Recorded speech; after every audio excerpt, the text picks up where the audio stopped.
Kazi ya kufua wewe. Wamekuona.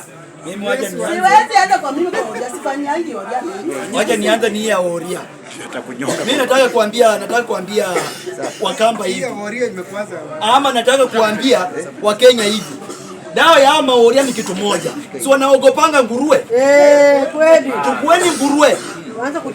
Mwanze kuchomea isili. Kabisa. Zingine mweke kwa hizi misikiti zao. Kweli. Mkishamaliza, hiyo ndio dawa yao ya kuwatorosha waende wapi? Somalia. Jao watu wajui historia ya hapa Kenya. Wao walitoka kule Somalia wakakuja wakapata jina Somali. Wakakaa. Alafu wakakuja wakajua pepo yao mkubwa ni nguruwe. Sasa nachangaa sisi tukisema tunawafukuza. Nguruwe peke yake na umbwa kimetosha hao watu kuenda. Wewe unajua hao watu William Samoei Ruto ndiye alileta shida kubwa ya kufungua ile mpaka. Hao watu wanaingia. Alafu wanaingia wanasema ati nywele ngumu. Ati sijaribu kuonekana pale wapi? Pale nini Garissa.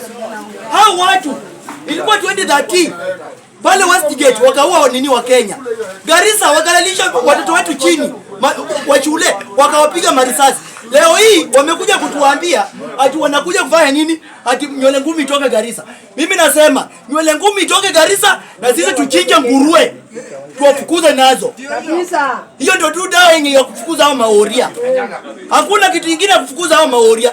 Chinjani zingine zilale pale Isili wakiona watoroke. Ndio mapepo wako na majini mingi ndio kwa sababu wawezi wakakaa na amani. Wanaogopa nguruwe. Nikikuja kwa hii nani ya huyu nani? Huyu William Samoei Ruto kusema wale watu walikuwa wanatembea na sufuria wakimsumbua alishawasafirisha. Mimi nataka kusema hivi. Ninashukuru Mungu aliongea hivyo yao mashemeji wasikie.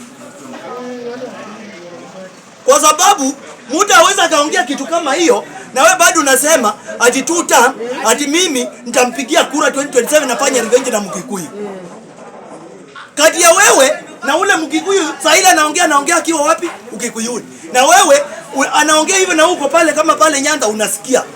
Alafu bado unarudi kwa uwanja unasema ati mimi lazima nipige kura nipigie William Samoei Ruto.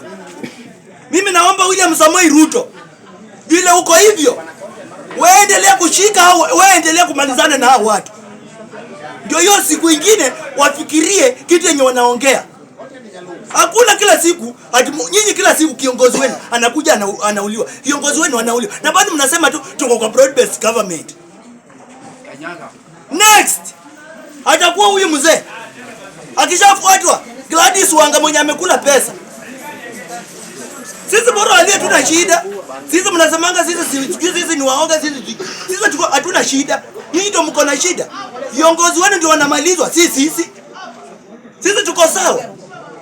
Nani huyu mwenye alikatwa mkono alikuwa kabila gani? Musando alikuwa Mjaluo. Ukuja Ogola alikuwa Mjaluo. Huyu mwingine nani akagongeshwa kwa ukuta mpaka Ojwang mpaka babaka analianga saa hii. Mtoto mmoja. Ukikuja ndio huyu Raila Amolo Odinga. Ndio huyo amemalizana naye. Lakini unapata watu wanasema Adomera sisi tunapigia nani Ruto. Nyinyi mko na akili gani nyinyi? So mjifikirie za zingine mkiongea. Tumieni akili za zingine bwana, chaibu ujinga bwana. Wacheni ujinga, asante.